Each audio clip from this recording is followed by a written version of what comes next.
Visión País, construyendo ciudadanía, es presentado por Federación de Instituciones de Educación Superior del Paraguay, FIESP, La Paraguaya Inmobiliaria Sociedad Anónima, Escuela de Gobierno y Políticas Públicas Norberto Bobbio. Bienvenidos a Visión País, buenas noches, gracias por acompañarnos. El pasado día viernes juraron nuevos legisladores nacionales, diputados y senadores. Hubo elección también de mesa directiva de ambas cámaras del Congreso Nacional. Se inicia un nuevo periodo legislativo, 2023-2028. Ahora nos queda aguardar que asuman sus cargos el presidente y vicepresidente de la República, los ministros del Poder Ejecutivo, los gobernadores y concejales departamentales. Se instala un nuevo gobierno a nivel central y a nivel también departamental. Hay mucha responsabilidad política en lo que necesita de transformación nuestro país, y una de ellas tiene que ver con la situación de los niños, niñas y adolescentes en Paraguay. De eso queremos conversar y ver cuál es el problema de fondo para tratar de mejorar los resultados que a la fecha se han podido conseguir y cuál es el obstáculo para seguir teniendo tanta demanda o déficit en términos de facilitar, digamos, el cumplimiento efectivo de los derechos fundamentales de nuestros niños, niñas y adolescentes. Es increíble los datos que vamos a compartir con ustedes, siguen siendo todavía sorprendentes, desafiantes, y si ustedes quieren, lo que yo considero, sin ánimo de polemizar, un escándalo ético, ¿no? Que tantos niños, niñas y adolescentes estén fuera del país. ¿Por qué es tan importante el tema justamente de la niñez y la adolescencia en nuestro país? Compartimos, director, la primera placa. El país urge de políticas públicas e inversión a nivel local que coloquen a la niñez en el centro. Por supuesto que hubo avances, como yo siempre suelo decir, hubo avances en Paraguay en lo que hace la política pública de la niñez y la adolescencia, pero no hubo logros, ¿sí? Una cosa es haber avanzado en algunos sectores y otra cosa es haber logrado. No podemos hablar de logro cuando todavía hay miles de niños, niñas y adolescentes fuera del sistema educativo, por ejemplo, ¿no? No podemos hablar de logros si todavía hay miles de niños, niñas y adolescentes en situación de pobreza, en situación de calle, excluidos de la participación activa dentro de la comunidad social. ¿Cuánto por ciento de la población representa la niñez y adolescencia en Paraguay? Ustedes pueden visualizar en su pantalla. En su pantalla, digo bien, la niñez y la adolescencia representan en Paraguay un 36% de su población. Hoy en Visión País le tenemos a los principales responsables políticos del Ministerio de la Niñez y la Adolescencia en nuestro país. Probablemente este programa va a servir también como una evaluación ante la opinión pública de la gestión que hizo este ministerio, digamos, para ese sector. Nos acompaña la ministra María Teresa Martínez del Ministerio de la Niñez y la Adolescencia. Muy buenas noches, ministra, y gracias por haber aceptado la invitación. Muy buenas noches. También nos acompaña Eduardo Escobar Said, viceministro de Protección Integral de Derechos del Ministerio de la Niñez y la Adolescencia. Muy buenas noches, viceministro Eduardo, y gracias por haber aceptado la invitación. Buenas noches, muchas gracias por la invitación, Francisco. También está con nosotros hoy Walter Gutiérrez, viceministro de Planificación, Programas y Proyectos del Ministerio de la Niñez y la Adolescencia. Muy buenas noches, viceministro Walter, y gracias por aceptar la invitación. Buenas noches, Francisco, y gracias a ustedes por la invitación. Bien, vamos a ir a una brevísima pausa a la vuelta. Estas son las necesidades reales que las nuevas autoridades que asumieron el Poder Legislativo el pasado día viernes, que asumirán en agosto las autoridades del Poder Ejecutivo y, reitero, las autoridades departamentales, los desafíos que tienen. Vamos a compartir con ustedes. Y también probablemente van a indicar cuál debe ser el camino, porque tanto la ministra como los dos viceministros vienen con una experiencia, ¿no? Con una experiencia de gestión al frente del Estado en lo que hace el tema de las políticas públicas de niñez y adolescencia. Por tanto, creo que lo que hoy podamos conversar, analizar y proponer en Visión País puede ser de insumo importante para las nuevas autoridades. Brevísima pausa.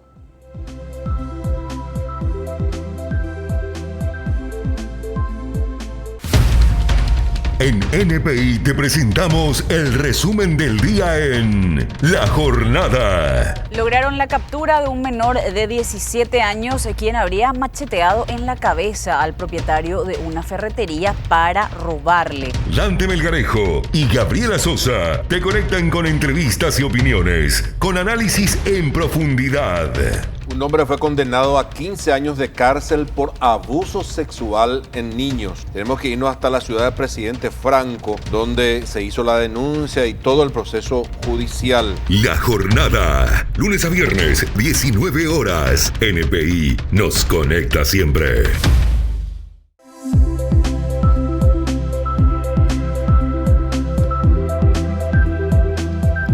La niñez y la adolescencia en Paraguay, ¿en qué situación realmente se encuentra esta franja etaria? Obviamente que cuando hablamos de niñez estamos hablando de la franja etaria de 0 a 14 años y adolescencia de 15 a 17. A partir de los 18 obviamente ya adquieren la mayoría de edad.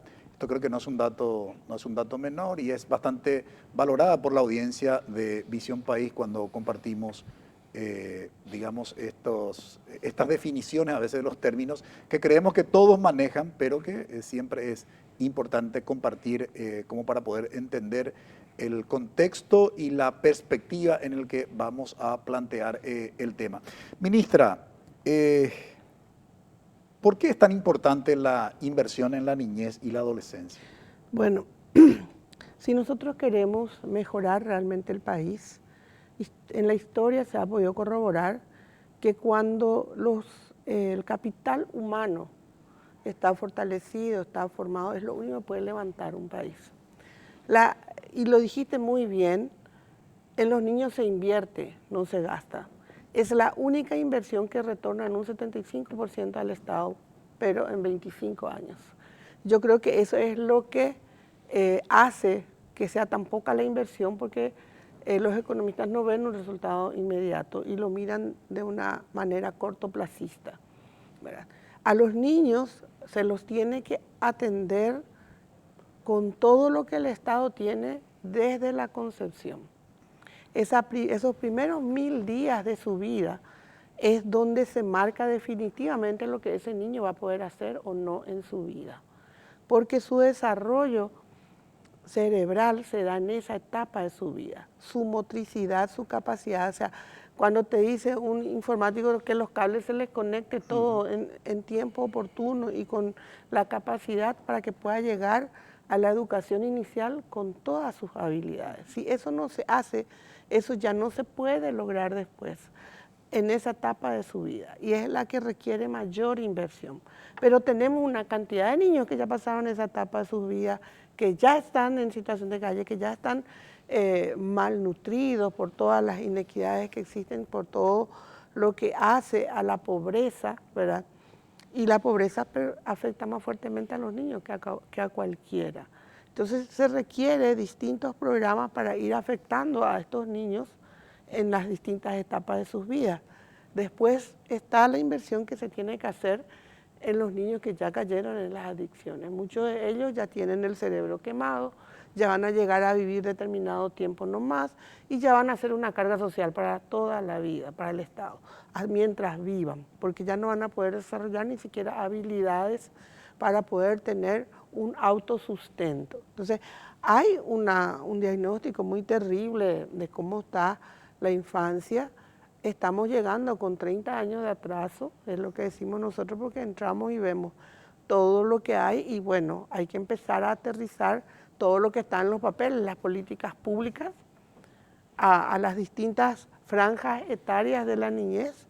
Por supuesto que cuando hablamos de los niños no hablamos solo de los niños, hablamos también de la familia, porque el niño no es una isla. Entonces, por un lado se fortalece la familia, se hacen acciones específicas de atención a los niños, de atención directa, ¿verdad? Y se llega en 5 años a una determinada población y no a todo, no se llega a universalizar eso por los procesos presupuestarios también, y la capacidad misma institucional de llegar a todo el país en tan poco tiempo. Pero se pueden ver los resultados. Necesitamos definitivamente, ¿verdad?, que se invierta en la niñez. Hemos estado invirtiendo, buscando recursos a más de lo que da el Estado, ¿verdad? Porque normalmente te dan para gastos corrientes, pero no puedes hacer otras cosas. Entonces buscas un proyecto, recurrimos al FEI, recurrimos a Itaipú y pudimos sacar cosas muy importantes como para que se instale en territorio una política pública. Queremos hablar de las cosas que hicieron, pero quiero compartir estos datos estadísticos con ustedes en relación con el tema del preescolar. A ver si visualizamos la pantalla.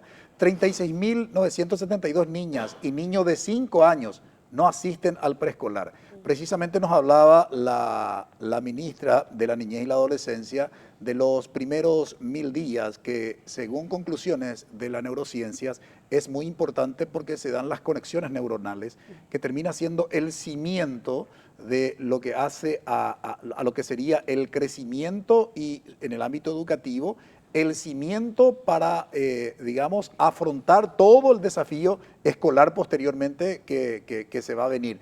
Veamos el otro dato y luego comenzamos el análisis.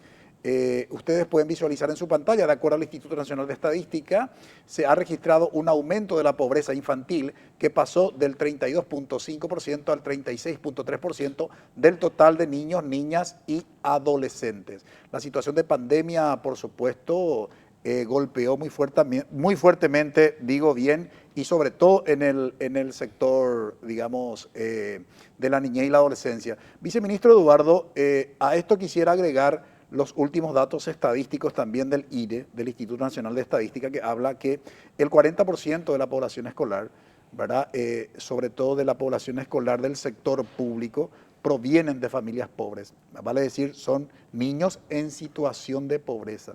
Digamos, desde el punto de vista de la política pública, nos encontramos con una gran limitación para que estos chicos puedan realmente afrontar las exigencias de un sistema escolar. ¿Cómo se viene trabajando el tema de la situación de pobreza de los niños, niñas y adolescentes en Paraguay desde el Ministerio? Bueno, primeramente, desde el Ministerio de la Niñez y la Adolescencia estamos buscando trabajar articuladamente con los diferentes municipios y las diferentes gobernaciones del país, ¿verdad?, de modo a poder fortalecer a las familias a nivel comunitario.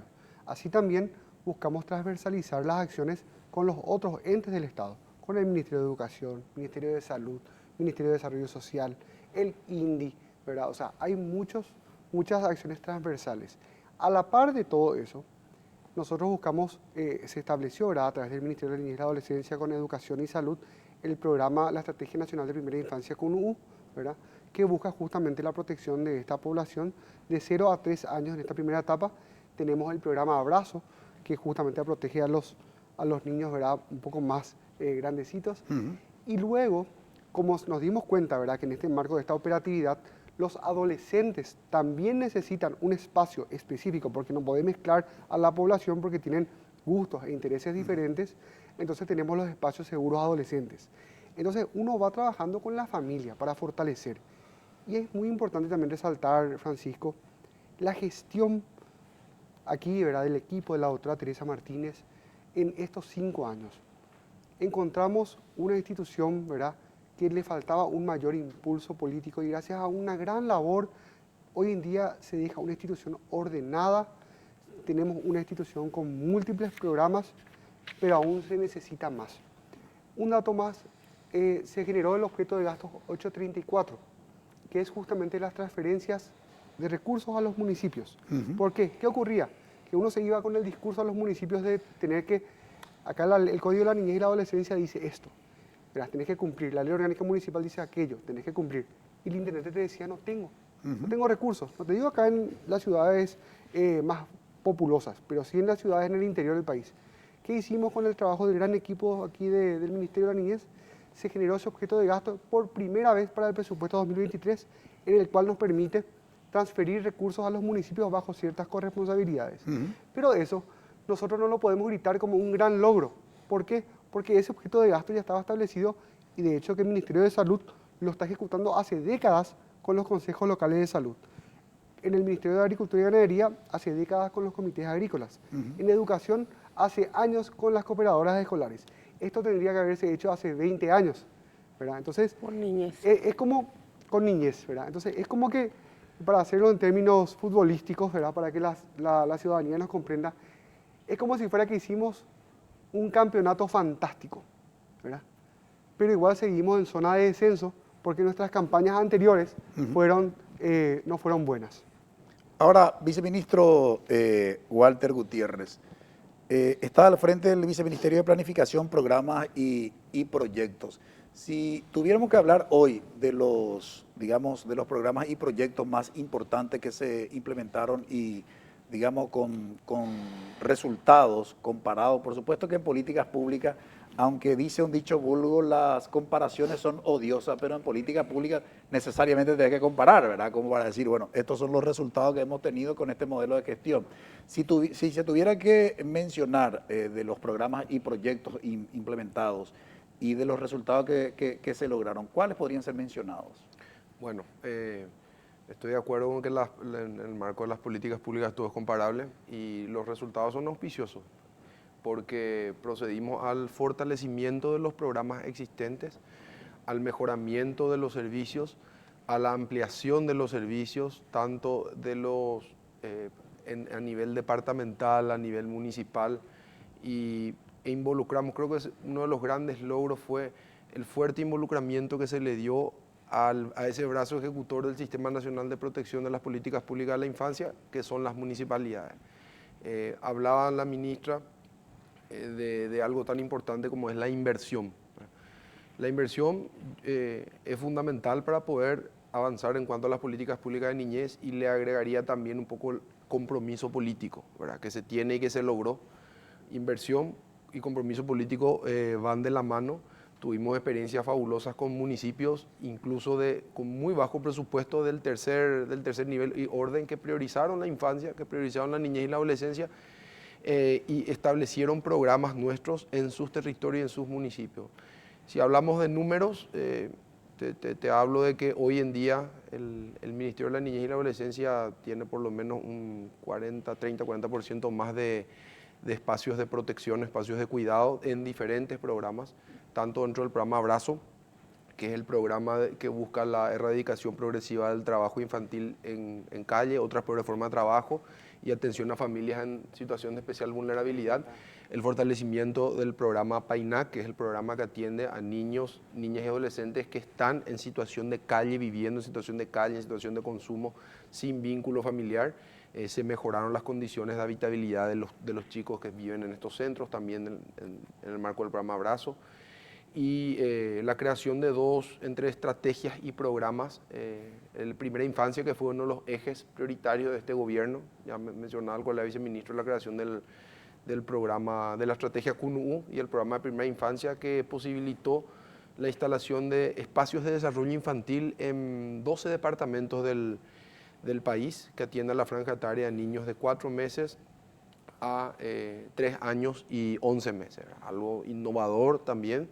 Y la Estrategia Nacional de Atención Integral a los Adolescentes, que estableció en varios municipios los espacios seguros adolescentes. Nada de esto hubiésemos podido lograrlo sin la ayuda y sin la articulación de las municipalidades. Erróneamente, quiero señalar también, creo que es importante mencionar, anteriormente la gente confundía, yo quiero llamarlo como una confusión, pero decía, en Paraguay se invierte, no sé, 5.000 o 10.000 guaraníes por niño, porque ¿qué hacían? Hacían el ejercicio aritmético de dividir el presupuesto del Ministerio de la Niñez dividido la cantidad de niños que existen en el país. Sin embargo, por eso, acertadamente, ya en el 2001 el Código de la Niñez y la Adolescencia crea un organismo que es el Consejo Nacional de la Niñez y la Adolescencia, que integra a varias instituciones, porque la respuesta que se le tiene que dar a los niños es transversal, integral y transversal.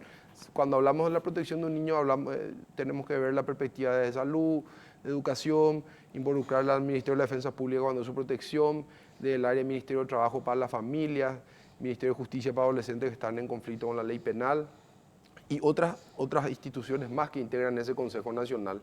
Entonces tendríamos que realmente sumar el presupuesto de los diferentes programas que están en las diferentes instituciones para hacer un análisis de qué se invierte y cuánto se invierte en la niñez. Por eso hablo y quiero resaltar esa experiencia fabulosa que tuvimos con muchísimos municipios, principalmente con los que estaban en un nivel más bajo presupuestario, de esa apuesta y esa inversión que ellos hicieron para establecer espacios de cuidado de diferentes programas nuestros que tenemos como ministerio en sus territorios. Ahora, ¿qué habría que hacer para avanzar más y para precisamente esta situación de pobreza en la que se encuentran miles de niños, otra cantidad en situación de calle, otra buena cantidad que son usuarios de sustancias psicoactivas, con una reformulación seguramente o algunos ajustes que se tendrán que hacer a la política pública, que de hecho, y eso formulo la pregunta y a la vuelta va a responder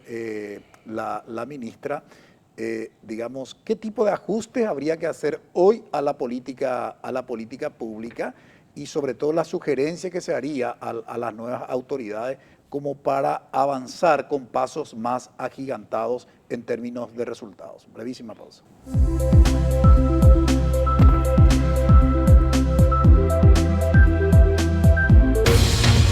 Para comprender el funcionamiento de nuestra justicia, Ricardo Saciain buscará la verdad detrás de cada interrogante que surge en el intrincado mundo legal.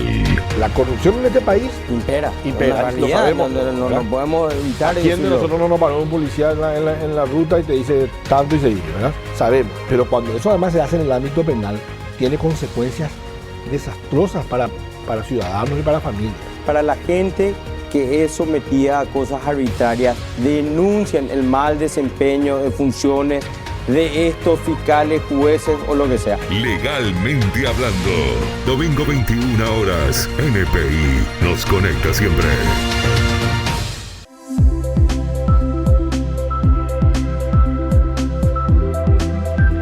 Si tuviéramos que hoy recomendar a las nuevas autoridades que van a asumir en el poder ejecutivo, ministra, respecto del redireccionamiento que se tenga que hacer a la actual política pública de la niñez y la adolescencia, ¿qué recomendarías?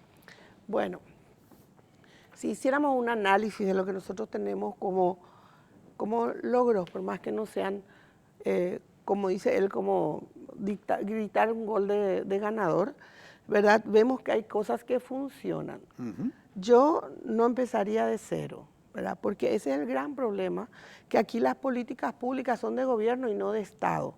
Brasil, durante 30 años, sea quien viene, sigue la misma línea política pública y entonces uno puede ver un resultado con el tiempo.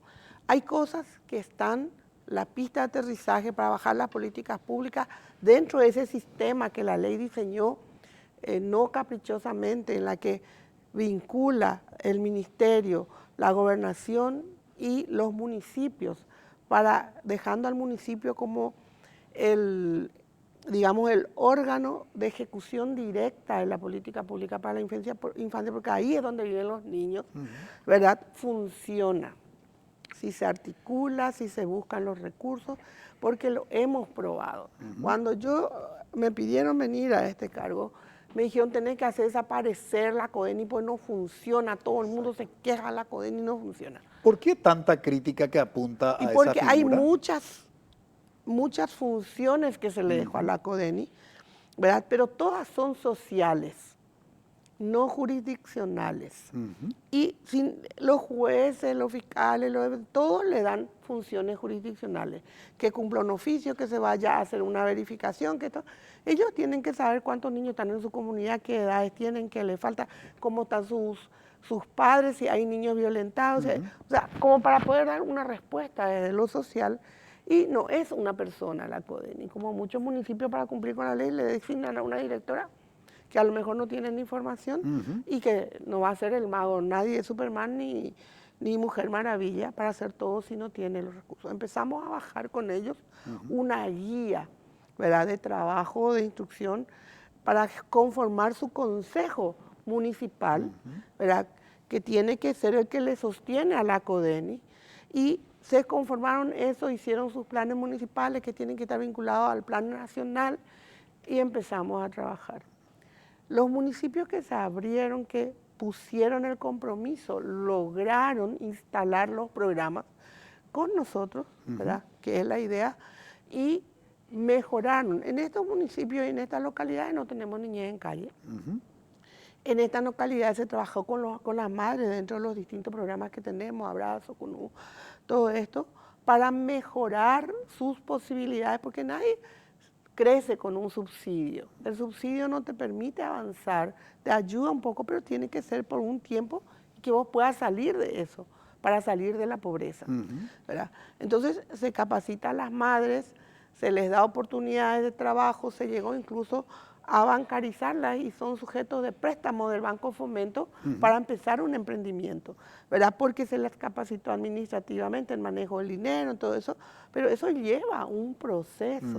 O sea, vos no puedes ni cortar todo lo que se está avanzando y empezar de cero otra vez, nunca salimos del inicio, ¿verdad? Entonces hay cosas que funcionan y que se tienen que continuar, si fuera yo lo haría, ¿verdad? Y hay otras cosas que hay que cambiar, como dijiste hace rato en el ejemplo, hay cosas que tienen que definitivamente ocuparse alguna institución, como el tema de salud mental de las drogas, ¿verdad? La calle en los niños es una responsabilidad de las municipalidades y lo hemos demostrado en los lugares donde trabajamos con ellos. Ciudad del Este ahora está abriendo su DRI calle, el mismo dispositivo que nosotros tenemos, ¿verdad? Y están funcionando para resolver ese problema. Estamos nosotros viendo, salud mental se tiene que hacer cargo, por un lado ya de eso que ya es un resultado de la falta de combate al microtráfico. No puede ser que los niños tengan que tener un acceso tan fácil a las drogas, ¿verdad? El crack, primero era, ahora vos no ves más niños con cola de zapatero, algo que puede sacar, ¿verdad? Ellos, que produce un daño pero no tan fatídico como el crack, que les quema, les mata las neuronas, la única célula que no se reproduce en el cuerpo humano, ¿verdad? Entonces hay un ataque que hay que hacer para evitar que tengan ese acceso tan fácil en la escuela, enfrente a la escuela, en lugares que se ve que están, no tendrá el glamour para la SENAT agarrar a un microtraficante, pero tiene el efecto de evitar que ese niño se enferme y que caiga en la adicción, que es lo más importante, ¿verdad? Los grandes traficantes tienen un glamour, todo un proceso, ¿verdad?, que hay que atacar también, pero no se puede permitir que los niños sigan accediendo tan fácilmente a las drogas y que los clanes estén trabajando tan impunemente, que un clan Rotela, que un clan PCC, y ahora hay otro clan que está apareciendo en el grupo que dicen que es para que le modere uno a otro, pero no puede ser que ellos tengan que moderar la vida de las personas, que los clanes tengan que crecer, que crezca Rotela para atajar al PCC. Esa no es la fórmula, nunca puede ser. Y esas decisiones se toman, ¿verdad? Entonces, cuando ya tenés un monstruo incontenible, pues nadie puede. Y eso es lo que nosotros necesitamos cambiar definitivamente. Si queremos proteger a los niños y evitar que sigan cayendo víctimas de la droga. Por un lado, es sacarlos de la calle en la medida que se va haciendo el desarrollo de las políticas públicas que combaten la pobreza. Él te puede decir, nosotros tenemos el 90% de los niños acompañados de un adulto responsable. No lo puedes ir a arrestar, a arrear y sacarle. Paraguay todavía está pagando las consecuencias de una acción como esa. Sí, sí, ¿verdad? recuerdo. Entonces, es trabajar con esa familia, si es la familia, ¿verdad? Ver si esa familia no está aprovechándose, porque se trastrocan totalmente los roles. La familia espera que el niño lleve a la casa, ¿verdad?, el aporte para la manutención, cuando que es el adulto el que tiene que hacer eso. Cuando vos lo querés sacar, te dicen, es que si no estoy con él no me compra nadie, ¿verdad? Entonces como que buscan esas situaciones que exponen. Los que están callejizados realmente no son ni un 20%. Aquellos que están solos, que no se van a dormir a su casa, esos son los menos. Y esos son los que llevamos a nuestros centros, ¿verdad? Los que están con su familia, tiene que haber una disposición judicial para que se haga una medida cautelar, ¿verdad? O porque la familia le está usando en las adicciones, o son niños que toda su familia está presa por el microtráfico, la abuela, el papá, porque toda la familia se dedica, ¿verdad? Entonces son situaciones muy puntuales y que uno va separando la arena de la paja y va tratando de atender cada una de las situaciones de manera distinta. No hay una fórmula única, ¿verdad?, para una situación, porque son cuestiones muy distintas. Si vamos a proteger realmente a los niños, si vamos a respetar sus derechos, increíblemente, los casos, por ejemplo, de abuso, ¿verdad?, el 90% ocurre en su entorno familiar, ¿verdad? ¿Cómo vas a vos trabajar con esa familia si ese niño está siendo abusado y son los que te dicen que los niños no tienen derechos, que son objetos, ¿verdad? Hay gente que se enoja porque decís enfoque de derechos para atender a los niños, que ese enfoque atenta contra la patria potestad. No es así, ¿verdad? Es simplemente porque ya la norma general no le aplican los padres a los niños, o las políticas, o todo, que se creó una convención de los derechos del niño, un código de la niñez, para que esa atención sea niñocéntrica, ¿verdad? Y se pueda trabajar, por supuesto, con la familia, pero teniendo el foco en el niño. Ahora, porque ese niño es el que va a cambiar la historia, ¿verdad? Ese niño que ahora está siendo protegido, que no está en medio de una violencia, que crece sin violencia, porque todos estos niños que decimos adolescentes violentos, es que enseñaron con un zapatillazo, con un cinto, con esto, por la violencia. Se normalizó la violencia en el desarrollo del niño. En el desarrollo del niño. Entonces, por supuesto que también por la violencia trata de hacer valer sus intenciones. Hay que cambiar las pautas de crianza. Ahora, en esa línea, ministra, y quiero compartir estos datos estadísticos con nuestra audiencia, precisamente como para que puedan dimensionar, y la pregunta para el viceministro Eduardo. La primera infancia ha sido especialmente afectada por la pandemia, con un aumento de 31.4% a 36,7% total de niños y niñas con hasta 4 años de edad en situación de pobreza. Siguiente, director. Solo uno de 6 padres participó en la estimulación temprana y cuidado de sus hijos. 2 cuestiones: situación de pobreza y lo otro que ya habíamos hablado en el bloque anterior, de los primeros 1000 días, que son sumamente importantes en términos de conexiones, digamos, neuronales, ¿verdad? No solamente para el tema de la vida escolar, sino para el desarrollo integral y armónico, digamos, de esa persona. Y la pregunta, viceministro Eduardo, la Constitución Nacional de 1992 adopta la figura del Estado Social de Derecho. Nosotros invocamos mucho, y sobre todo los abogados invocan mucho, el tema del derecho, el concepto del derecho desde la perspectiva del Estado de Derecho, es decir, la formalidad en el sentido de que todos los ciudadanos somos iguales ante la ley desde el punto de vista formal. Pero sin embargo, cuando hablamos de la figura del Estado Social de Derecho, estamos hablando de una responsabilidad ineludible del Estado, sobre todo con aquellos sectores más vulnerables. Desde ese punto de vista, usted está en el Viceministerio de Protección Integral de los Derechos. Sin embargo, los datos estadísticos demuestran la violación expresa de esos derechos, ¿verdad?, establecidos en la Constitución, en las disposiciones legales, normativas, convenciones internacionales que fueron ratificados por ley de la nación, en fin, o sea, está ahí la disposición, digamos, jurídica legal. Pero en la práctica no hay políticas públicas efectivas que garanticen los derechos de esos niños. ¿Por qué se da esa situación? Yo creo que, así mismo como dijiste, ¿verdad?, nosotros tenemos toda una construcción normativa, ¿verdad?, que busca justamente combatir la inequidad social, que busca la igualdad entre los ciudadanos. Ahora la gran pregunta por eso es el cómo. ¿Cómo lo hacemos? Ahí nosotros tenemos que ver justamente toda esta articulación, y yo creo que hay una palabra, yo creo que no es que sean, utilizando una palabra, no es que no funcionan. Yo creo que son insuficientes, porque tiene que fortalecerlo más en recursos a los programas ya existentes y crear nuevos que vayan adaptándose a ciertas problemáticas y a ciertos tipos de poblaciones específicas. Una cuestión, por eso, que va muy de la mano un poco también con los logros, ¿verdad?, de esta gestión, ¿verdad?, creo yo que es la creación del Instituto Técnico Superior de Niñez y Adolescencia. ¿Por qué? Porque nosotros tenemos justamente, hay que entender cuál es la función del ente rector. Y el ente rector justamente, ¿para qué está? Para enseñar y señalar el camino. Nosotros aquí tenemos justamente, está a la cabeza la doctora Teresa Martínez, ¿verdad? Con todo el gran equipo técnico, están, aparte de los funcionarios del Ministerio de la Niñez y la Adolescencia, que son funcionarios altamente especializados, pero queda nuestro conocimiento estancado en una institución. Ahora lo que nosotros por eso propiciamos es la creación de ese instituto y el esparcimiento, ¿verdad? La retroalimentación a todas las instituciones, a todos los municipios, a todas las instituciones en forma transversal. ¿Qué provoca eso, Juan Francisco? Provoca eso que nosotros tengamos una concepción clara acerca de la doctrina de la protección integral, traducida, ¿verdad?, a acciones. ¿Cómo nosotros vamos a empezar a hablarle a ese director de la CODENI que no entiende para qué se creó la CODENI y que cómo ese director va a establecer, por ejemplo, un espacio de acogimiento familiar o un centro de primera acogida o un centro para niñez en situación de calle si no comprende o no entiende el porqué de las leyes?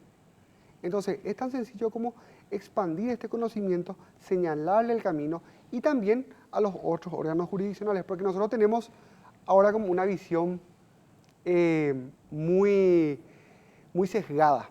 Como si es un problema social y tenemos una sola línea, pasa a lo judicial y ya es una línea separada. Y no, muchas veces puede darse incluso casos que ingresan por el lado social, se judicializan, pero en el medio de la judicialización pueden otra vez derivarse a ciertos apoyos sociales para que la familia se fortalezca y los niños, obviamente teniendo en cuenta ciertos contextos, puedan regresar con sus familias nucleares, siempre que haya las condiciones adecuadas. Entonces no es algo lineal, niñez. Niñez es algo que es multifactorial y eso debe comprender la ciudadanía, los operadores de justicia y los operadores del sistema de protección social. Para complementar nada más ¿cómo no, ministra? Lo que dice el viceministro. Nosotros ya tenemos un Instituto de Educación Superior en Niñez, pero no es para enseñar derechos, ¿verdad? Porque tenemos facultades de derecho que sobran, ¿verdad? Es para enseñar la gestión pública en niñez, porque tenemos acciones que no están dentro de las carreras clásicas. O sea, trabajadores sociales, hay trabajadores sociales, pero tenemos calle en donde el trabajador social no es un educador. Tenemos ahí la carrera de educador de calle, tenemos el cuidador, ¿verdad?, que no es la profesora parvularia ni es la niñera o el niñero, que tienen que tener formación especial, y tenemos los itinerantes que van a trabajar en la familia, en las casas, para que esos papás o mamás que no saben cómo estimular a su casa se vayan a mostrarle, ¿verdad? Pero se empieza por eso desde el proceso de gestación. El Ministerio de Salud se hace cargo de toda la atención prenatal y luego se sigue la ficha del niño, que todos estamos interviniendo, ¿verdad?, juntos. Y eso tenemos ya los números, son pocos porque se empezó, ¿verdad?, pero ya está comprobado que se puede hacer. O sea, hay un camino hecho y un resultado, poquito el número todavía, pero se demuestra que ese diseño y esa estrategia funciona. Y para que funcione tenemos que tener gente, como la ley dice, altamente especializada en el ámbito de la niñez. Y eso es lo que este instituto hace, ¿verdad? Capacitar en la gestión pública de la niñez y en esas áreas que no tenemos carreras formativas, ¿verdad?, trabajar específicamente con eso. Ojalá tenga el mejor de los éxitos este instituto. A la vuelta de la pausa, el viceministro Walter Gutiérrez nos va a hablar de aquellos programas y proyectos que están implementando y que de alguna manera conlleva al aseguramiento de los derechos de nuestros niños, niñas y adolescentes. Brevísima pausa.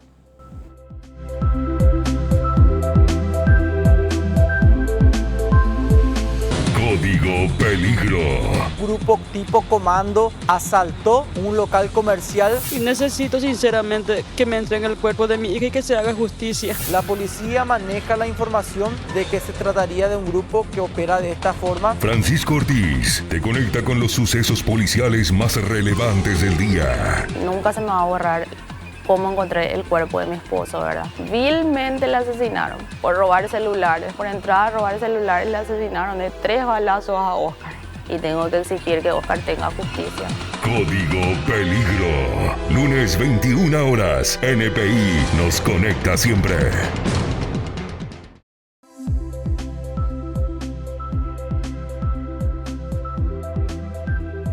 Decíamos en el bloque anterior, una cosa es la enunciación formal jurídica de los derechos y otra el cumplimiento efectivo de esos derechos. Y cuando hablamos de la niñez y la adolescencia en Paraguay y nos encontramos con los siguientes datos estadísticos, estamos ante un escándalo ético sin precedentes. Ahí ustedes pueden visualizar en su pantalla. Hoy en Paraguay 457.844 niñas, niños y adolescentes de entre 5 a 17 años se encuentran fuera del sistema educativo. El 25,3% de la población de este grupo etario. Es decir, 1 de cada 4 en edad escolar está fuera del sistema educativo, en una población que parece que va a dar sorpresa según los datos preliminares. Pues muchos ya estábamos hablando de 8 millones, más de 8 millones de habitantes en Paraguay. Parece que al final nos quedamos ahí por 7, poco más, poco menos, 7 millones de habitantes. Para una cantidad de habitantes, ¿no?, como la que tiene el Paraguay, y esos niños están fuera del sistema educativo, es terrible. Ahora bien, lo que nos decía también la ministra, que la atención integral de la niñez en los primeros años es sumamente importante, y miramos estos datos. Si consideramos a niños, niñas de 3 años y adolescentes hasta 17 años, están fuera de la escuela 656.362. Esto no tiene nombre desde el punto de vista de la garantía de los derechos de nuestros niños, niñas y adolescentes. Desde el punto de vista de los programas y proyectos, viceministro Walter Gutiérrez, ¿cómo vienen trabajando para garantizar, en este caso, un derecho humano básico fundamental, que es el acceso al sistema educativo? Bueno, es uno de los principios más importantes que consagra nuestra Constitución. Yo quiero remontarme un poco a lo que dijo la ministra en cuanto a la función también de las CODENI. Lo ideal sería que cada CODENI tenga un mapeo total de cuál es la situación de la niñez y adolescencia en su comunidad desde una perspectiva bien social, hacer un análisis y bueno, ir vinculando a esos derechos que no están siendo cumplidos, ¿verdad? Que uno de los roles principales del sistema de protección es garantizar que se cumplan los derechos de los niños, niñas y adolescentes. Y uno de ellos es el derecho a la educación. Existen varios programas de las diferentes instituciones, los diferentes ministerios, así como también el nuestro. Nosotros en los programas sociales que tenemos y donde trabajamos, uno de los principales pilares que buscamos es el fortalecimiento del rol de la familia para que esa familia tenga la capacidad de por sí misma garantizar el cumplimiento de los derechos de sus hijos. Esa es la premisa número 1, ¿verdad?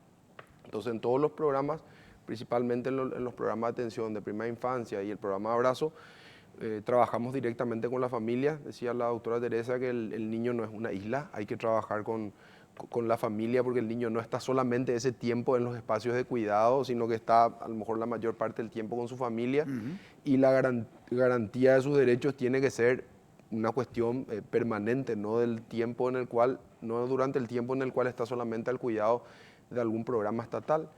En ese orden de cosas, como te contaba hace un rato, hemos expandido uno de nuestros programas emblemáticos, que es Abrazo.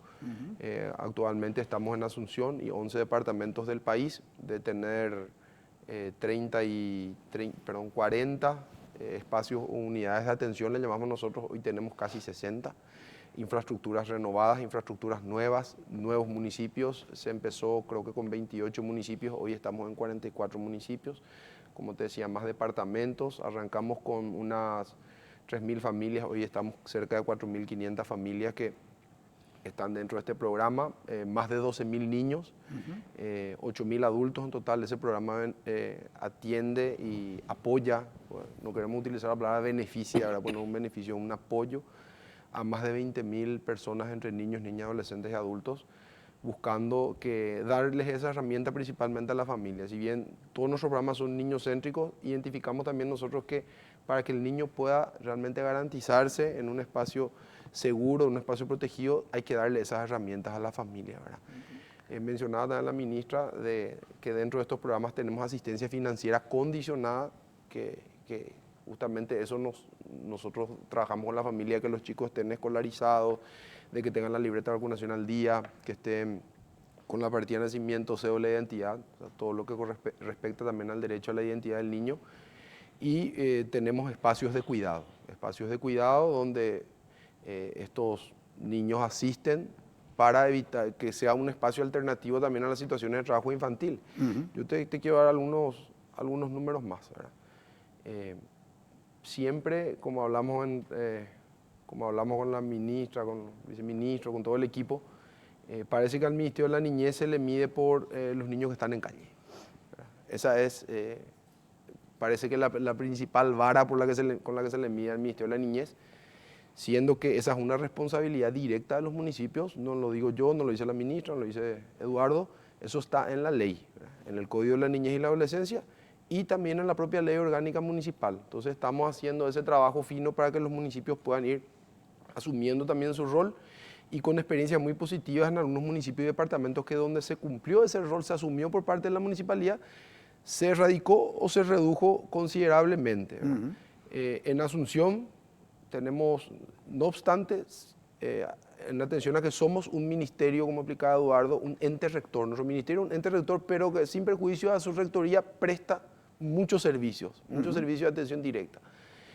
Y solamente en Asunción y el área metropolitana, que antes le decían el Gran Asunción, nuestro equipo, porque se preguntarán qué hace el ministerio, tenemos un equipo que es un dispositivo de respuesta inmediata de atención de calle que está conformado por funcionarios capacitados que realizan ese abordaje en calle a los niños. Funciona 24 horas al día, 7 días a la semana. La mayoría de las denuncias, por decirlo de una manera, los casos o los reportes entran por otro servicio del Ministerio de la Niñez, que es el Fondo de Ayuda 147, y ha relevado, gracias también a la innovación tecnológica, de la creación de una aplicación donde cada funcionario tiene en su teléfono una aplicación y ve a un niño, hace el abordaje correspondiente, y esa herramienta tecnológica permite crear como una ficha del niño, y tenemos los datos estadísticos, y no son solamente números, porque el equipo realiza las derivaciones correspondientes, muchas veces a salud, muchas veces a educación, o en los casos reiterativos y más graves al sistema de protección jurisdiccional,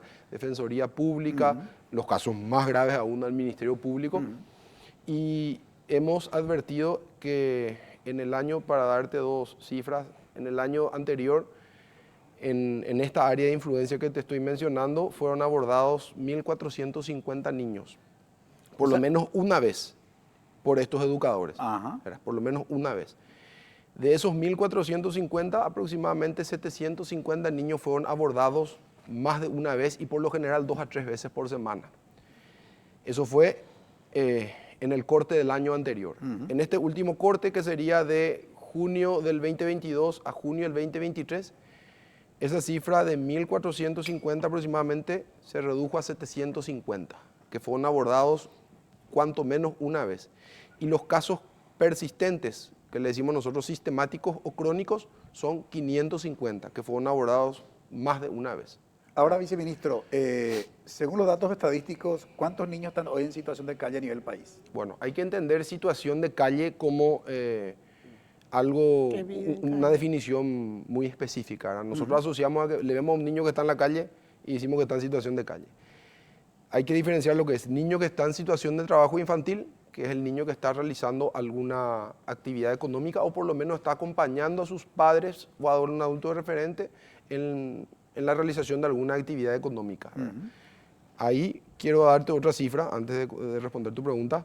9 de cada 10 niños que fueron abordados por nuestros equipos en calle están acompañados de algún adulto referente. Es decir, el 90% de los niños no está solo en calle, está con aquel que es el responsable de velar y garantizar el cumplimiento de su derecho. Porque así como vinimos en todo este proceso, que fue un proceso, creo que lindo, de construcción, que interactuamos también con organizaciones de padres y que obviamente ellos reivindican, no, el niño, la familia tiene que garantizarle el derecho al niño. Y sí, correcto, ¿verdad? El Estado es un responsable subsidiario, pero nosotros tenemos la evidencia, así como que 9 de cada 10 niños que fueron abusados fueron dentro del entorno familiar, tenemos la evidencia que 9 de cada 10 niños que están en calle, que a veces la gente le ve vendiendo limones, vendiendo el juego de azar o limpiando los vidrios, está con su adulto referente responsable. Y 7 de cada 10 niños que fueron abordados por nuestro equipo pertenecen a pueblos indígenas. La mayoría que vienen de otros departamentos o incluso que se instalaron en comunidades indígenas ya urbanizadas alrededor de Asunción, como Luque, Villa Aye, Mariano Roca Alonso, y otra vez la mayoría de ellos son guaraní. Y ahí cuando decimos cómo sacamos a los niños de la calle, esa situación de que el niño esté trabajando con un adulto referente o a veces solo que esté en calle es la expresión de otras situaciones que van más allá de la competencia de lo que puede hacer un ministerio de la niñez o una municipalidad.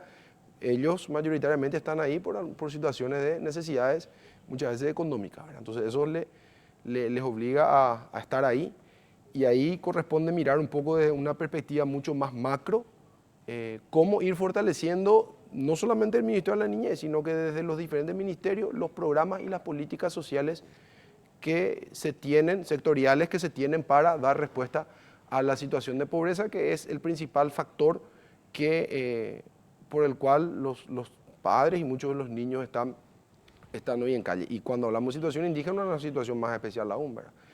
Nosotros trabajamos con la ministra, con el viceministro, con todo el equipo, un plan operativo que se llama Oñondivepá, que se hizo por primera vez para trabajar en comunidades indígenas, porque la solución no es a la situación de indígenas que están en calle o en situación de trabajo infantil, no es darle la respuesta acá. La respuesta hay que darle en sus comunidades, ver cuál es el motivo por el cual ellos salen de sus comunidades, recorriendo más de 36 comunidades solamente de Caaguazú, por ejemplo.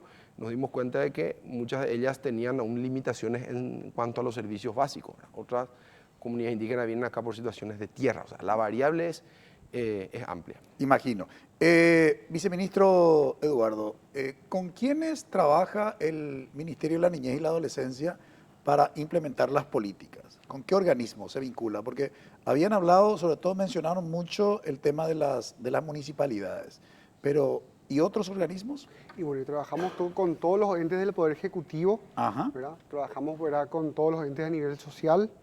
Trabajamos también, tenemos esa doble naturaleza, trabajamos con el sistema jurisdiccional a través de la Dirección General de Cuidados Alternativos, ¿verdad?, en el cual realizamos justamente los procesos de búsqueda y mantenimiento de vínculo de familias, justamente también para ir, ¿verdad?, agilizando que tenemos una nueva ley, la Ley 6486 del año 2020, cuya aplicación procura acortar los tiempos y los plazos procesales para determinar cuál va a ser la solución jurídica para la situación de ese niño o niña adolescente separado de su familia. Porque muchas veces esos casos quedaban encajonados en algún juzgado, ¿verdad? Entonces, ¿qué es lo que nosotros buscábamos con eso? Darle un mayor impulso y que se tome una resolución y que allí efectivamente, ¿verdad?, en el proceso judicial se determine la pérdida de la patria potestad o no de esa familia con respecto a su hijo o hija. Y no como se armó en algún momento, ¿verdad?, la polémica del plan nacional, ¿verdad?, que con un plan decían muchas veces que queríamos separar a los niños de su familia, cuando no había ninguna posibilidad de que eso fuera cierto. Y también trabajamos, ¿verdad?, con organizaciones de la sociedad civil fuertemente, y también con el Poder Legislativo a través de las comisiones de niñez y adolescencia de ambas cámaras. O sea, ¿y qué tal el resultado de ese trabajo de articulación? Muy bueno, realmente siempre hay escollos por el camino, pero en un 90%, ¿verdad?, siempre tuvimos referentes en varias instituciones en las cuales pudimos acudir, levantar el teléfono, articular acciones, ¿verdad?, con salud, con educación, con el INDI, con el Ministerio de Desarrollo Social, también con las comisiones del Senado de Niñez, Adolescencia y Juventud, donde allí también tengo que reconocer, ¿verdad?, un gran aliado que tuvimos en el Senado, que fue el senador, voy a citar 3 nombres para hacer cortito nomás, y que para que no se vea que no es solamente una cuestión partidaria. El senador Salomón, que nos apoyó muchísimo con las cuestiones, ¿verdad?, protocolares, el senador Lucas Aquino, liberal, y la senadora Rúa también, que nos ayudó muchísimo, la senadora Desiree Masi. O sea, uno ve una amalgama de personas que están interesadas, porque cuando hablamos de niñez, ya no parte, y perdón por las personas que me estoy olvidando, porque no quiero al mencionar nombres correr el riesgo de olvidarte y después vienen los reclamos, pero cuando hablamos de niñez, ya no miramos la parte político-partidaria. Ahí tenemos que desprendernos de todo tipo de actividad político-partidaria y empezar a pensar como Estado. Y ahí conseguimos, por ejemplo, esa ampliación presupuestaria que yo te comenté. Ahora tenemos una ampliación presupuestaria que en base a elementos técnicos está en estudio en el Senado. También articulamos mucho con el sistema jurisdiccional para que las oficinas técnicas de los juzgados puedan justamente ser fortalecidas. Trabajamos con la ministra Carolina Llanes muy de cerca, aquí directamente con la ministra Teresa Martínez y también con la fiscal general del Estado, Sandra Quiñones saliente, y con el nuevo fiscal general Emiliano Rolón, y también con la defensora general del Ministerio de la Defensa Pública, Lorena Segovia. O sea, es realmente un gran cuerpo el del Estado, ¿verdad?, que se vincula transversalmente en la niñez y que tenemos que tener esa comunicación fluida con todos ellos. Clarísimo, clarísimo. Se me fue el tiempo. Muchísimas gracias, ministra, por colaborar con nosotros. Muchas gracias, viceministro Walter. Muchas gracias, viceministro Eduardo, Walter, por colaborar con nosotros en este análisis. Brevísima pausa. A la vuelta presentamos nuestra conclusión.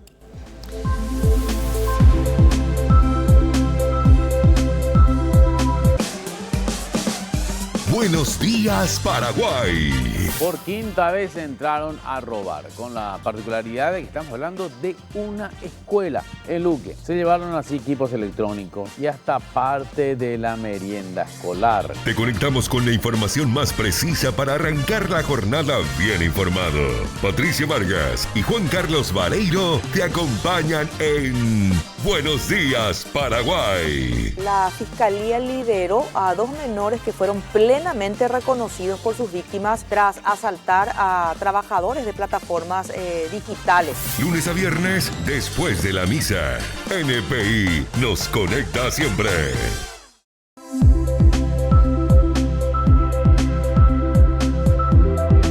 La situación de los niños, niñas y adolescentes en Paraguay es preocupante, a juzgar por los siguientes datos estadísticos.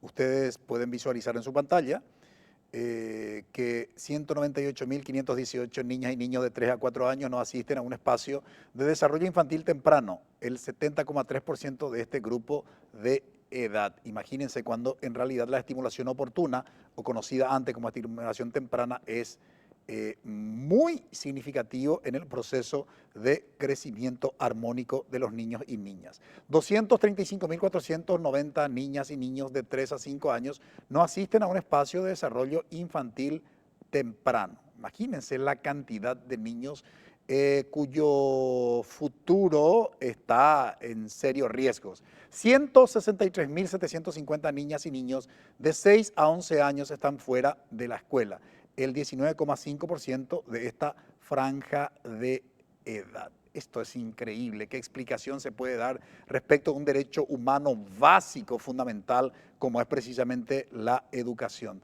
112.234 niñas y niños de 12 a 14 años están fuera de la escuela, el 27% de este grupo de edad. Estamos hablando precisamente de lo que corresponde al tercer ciclo de la educación escolar básica. 144.887 adolescentes de 15 a 17 años están fuera de la escuela, el 35% de este grupo de edad, ¿no? Y finalmente, la población de niñas, niños y adolescentes de 0 a 14 años alcanza a 2.105.282. Estos son los desafíos reales que tienen los nuevos legisladores que asumieron el pasado día viernes y las nuevas autoridades del Poder Ejecutivo y de las gobernaciones que asumirán el próximo 15 de agosto. No podemos seguir postergando el futuro de nuestros niños, niñas y adolescentes en Paraguay. Según la ministra de la Niñez y la Adolescencia, la doctora María Teresa Martínez, nos decía que en Paraguay estamos con 30 años de atraso en relación con el nivel de desarrollo que deben adquirir nuestros niños, niñas y adolescentes. El desafío está ahí y esperamos que las nuevas autoridades realmente asuman su responsabilidad. Que todos tengan un buen inicio de semana. Buenas noches. Agradecemos su preferencia. Visión País, construyendo ciudadanía, fue presentado por Federación de Instituciones de Educación Superior del Paraguay, FIESP, La Paraguaya Inmobiliaria Sociedad Anónima, Escuela de Gobierno y Políticas Públicas Norberto Bobbio.